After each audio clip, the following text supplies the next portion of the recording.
예, 선고하겠습니다. 2024 헌나 1호 방통위원장 탄핵 사건 선고하겠습니다. 이 사건은 피청구인이 직무 집행을 할 때 헌법이나 법률을 위반했느냐, 파면 결정을 선고할 것인지 여부에 관한 것입니다. 먼저 주문을 선고하고 재판관 김영두, 정영식, 김복형, 조한창의 기각 의견의 요지는 김영두 재판관께서, 재판관 문영배, 이미선, 정정미, 정계선의 인용 의견의 요지는 정정미 재판관께서, 기각 의견에 대한 보충 의견의 요지는 김영두 재판관께서, 인용 의견에 대한 보충 의견은 정정미 재판관께서 설명하겠습니다. 탄핵 사건이므로 선고 시간을 확인하겠습니다. 지금 시각은 오전 10시 1분입니다. 주문을 선고합니다. 주문: 이 사건 심판 청구를 기각한다.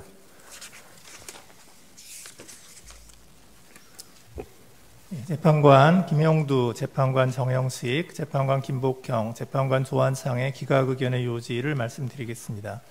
피청구인이 2024년 7월 31일 방송통신위원회 제34차 전체 회의에서 안건을 심의 의결한 행위와 관련하여 피청구인은 4가지 점에서 법률 위반이 있다는 이유로 탄핵 소추되었습니다. 이 4가지 점에 관하여 순서대로 말씀드리겠습니다.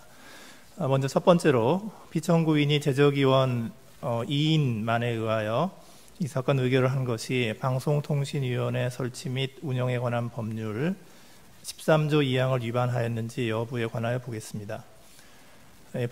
법규범의 해석은 어디까지나 그 문헌에 비추어 가능한 범위 내에서 이루어져야 합니다. 제적이라는 것은 어떤 단체에 적을 두고 있는 것이라는 사전적 의미를 가집니다. 방통위의 의결 종족수를 규정한 방통위법 13조 2항의 제적위원은 문제되는 의결의 시점에 방통위에 적을 두고 있는 위원을 의미하는 것으로 해석하여야만 합니다.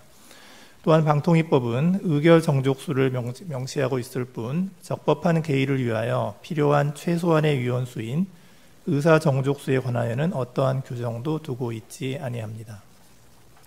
이 사건 의결 당시 방통위의 제적위원은 피청구인과 김태규 총 2명이었으므로 제적위원 전원의 출석과 찬성으로 이루어진 이 사건 의결이 방통위법상 정족수를 충족하지 못하였다고 해석하는 것은 법규범의 물리적 한계를 넘는 것입니다.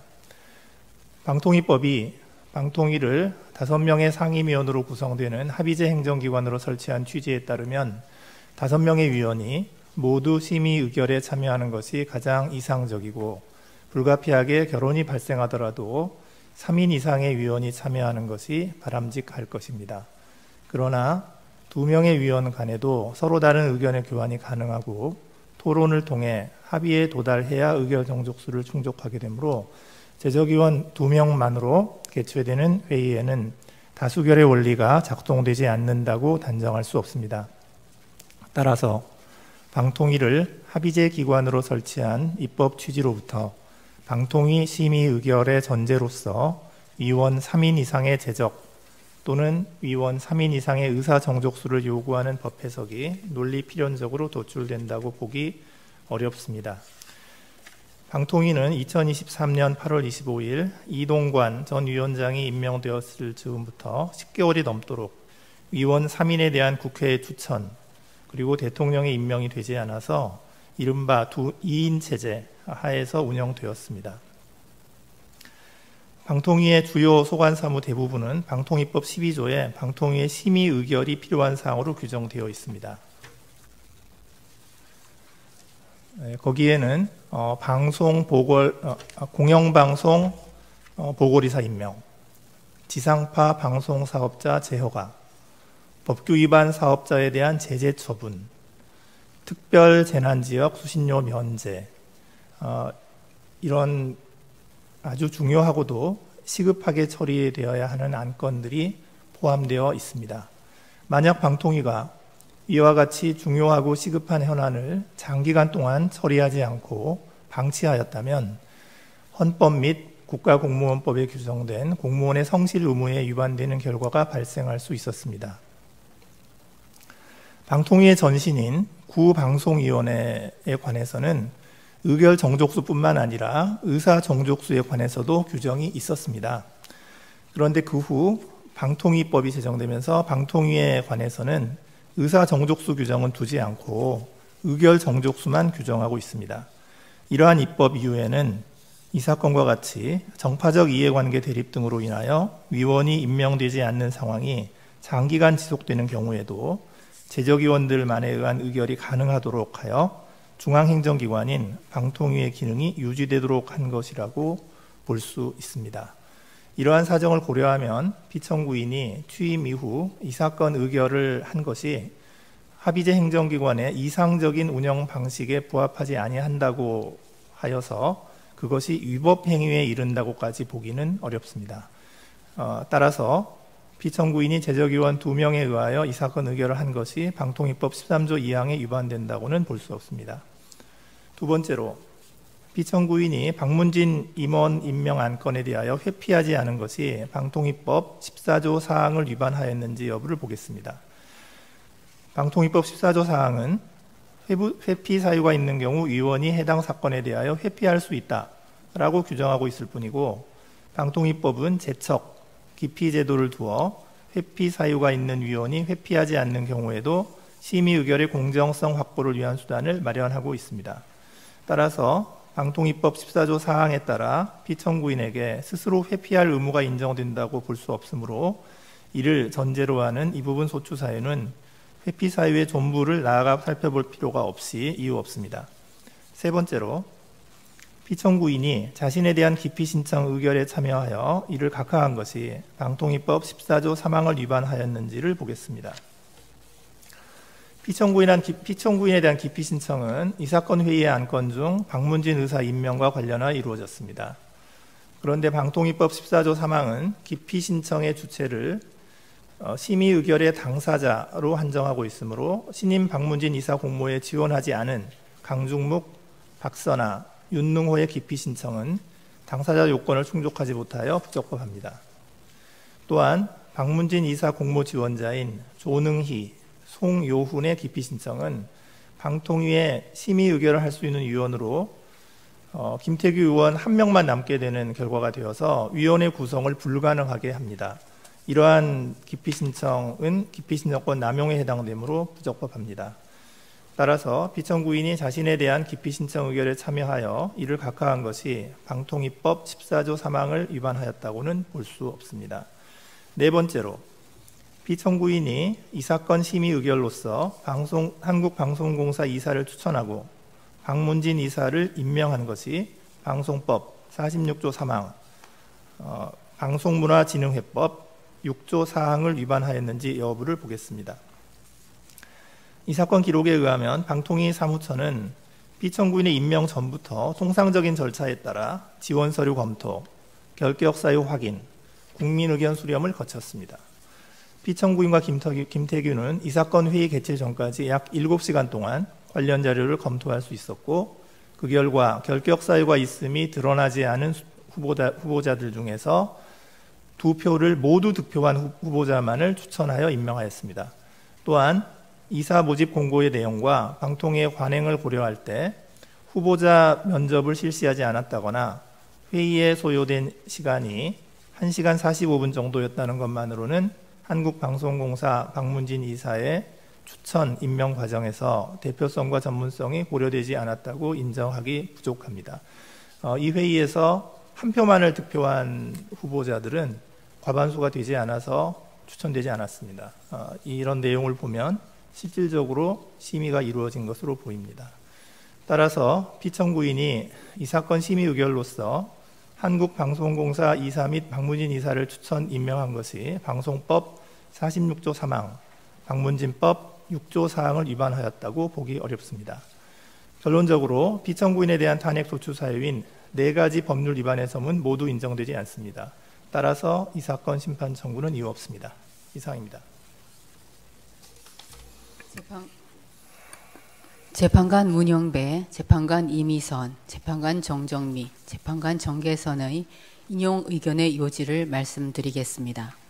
헌법 21조가 보장하는 방송의 자유의 의의 및 방통위를 합의제 기관으로 설치한 입법 취지를 고려하여 방통위법 13조 2항을 합헌적으로 해석하면 위 조항은 방통위가 상임위원 5인으로 구성된 상태를 전제로 하여 제적위원 과반수의 찬성으로 의결하도록 한 규정이고, 불가피하게 5인 미만으로 의결하더라도 3인 이상의 위원이 제적하는 상태에서 제적위원 과반수의 찬성이 필요하다고 보아야 합니다.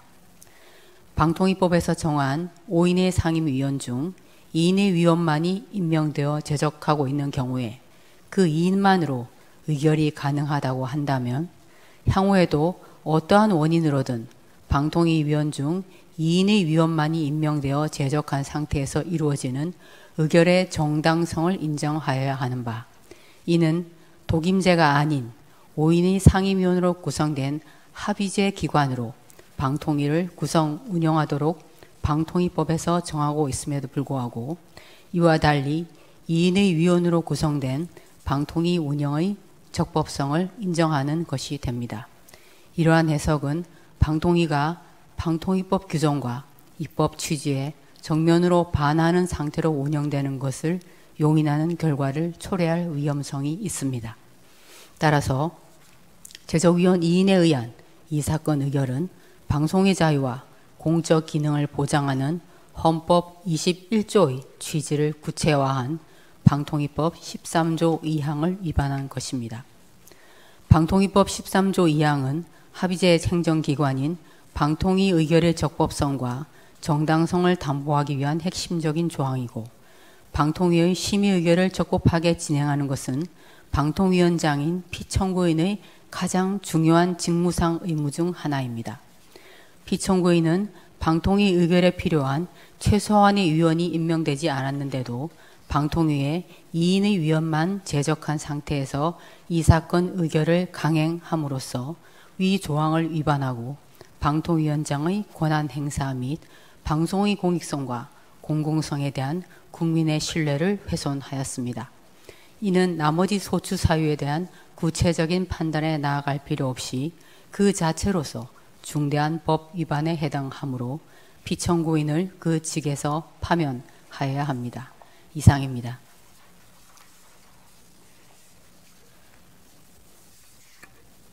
재판관 김영두의 기각 의견에 대한 보충 의견의 요지를 말씀드리겠습니다. 저는 앞서 말씀드린 바와 같이 이 사건 심의 의결과 관련해서 피청구인에게는 헌법 또는 법률 위반을 인정할 수 없다고 보아서 기각 의견에 동의하였습니다. 하지만 이제 만약 혹시라도 이 헌법이나 법률 위반을 인정할 수 있다라고 보았을 때 그 경우에도 이거를 그 파면을 정당화할 수 있을 정도로 중대한 법률 위반이 있다고 보아서 파면을 할 것인가, 이제 그 여부에 대해서는 저는 이 사건에서는 그러한 중대한 법률 위반까지는 도달하지 않는다 하는 이유로 그 점에서도 이 사건 심판 청구는 이유 없다고 생각합니다. 자세히 말씀을 드리면 방통위법은 의사 정족수에 관한 규정을 두고 있지 않습니다. 13조 2항의 의결 정족수로 규정한 제적위원 과반수에 대한 해석으로부터 제적위원 2명에 의한 의결의 위법성이 도출되는지도 방통위법의 문헌만을 보았을 때는 명백하지 아니합니다. 그리고 그에 관한 판례도 아직 확립된 바가 없습니다. 피청구인이 임명되기 전부터 방통위는 이른바 2인 체제에서 주요 소관 사무에 관한 의결을 수차례 진행하였고, 2인 체제 의결이 위법하지 않다는 취지의 외부 법률 자문을 받기도 하였습니다. 국회의 방통위 추천 및 대통령의 임명이 장기간 지연되어 방통위의 기능 마비와 그에 따른 피해가 우려되는 상황이었고, 피청구인이 개인적인 이익을 추구하거나 불법적인 목적을 실현하고자 하였다고 볼 만한 사정도 없습니다. 이 점을 고려하면 피청구인에게 법 질서를 무시하거나 이에 역행하려는 적극적인 의도가 있었다고 보기 어렵습니다. 그리고 이 사건 의결과 관련해서 국회에서 청문회가 실시되었고, 그리고 피청구인에 대한 감사 요구안이 가결되었으며, 방통위의 2인 체제의 처분을 다투는 소송이 법원에 많이 계속되어 있습니다. 그래서 여러 가지 권력 분립 원리에 따른 국회와 법원의 감시와 통제가 작동하고 있습니다. 이로써 헌법의 구법력을 확보하고자 하는 탄핵제도의 목적이 어느 정도 구현된 것으로도 볼 수 있습니다. 이와 같은 사정을 종합하여 보면 피청구인에 대한 파면 결정을 정당화할 정도로 중대한 헌법이나 법률 위반의 사유가 존재한다고 보기 어렵습니다. 이 점에서도 이 사건 심판 청구는 이유 없으므로 보충 의견으로 이러한 의견을 밝힙니다. 이상입니다.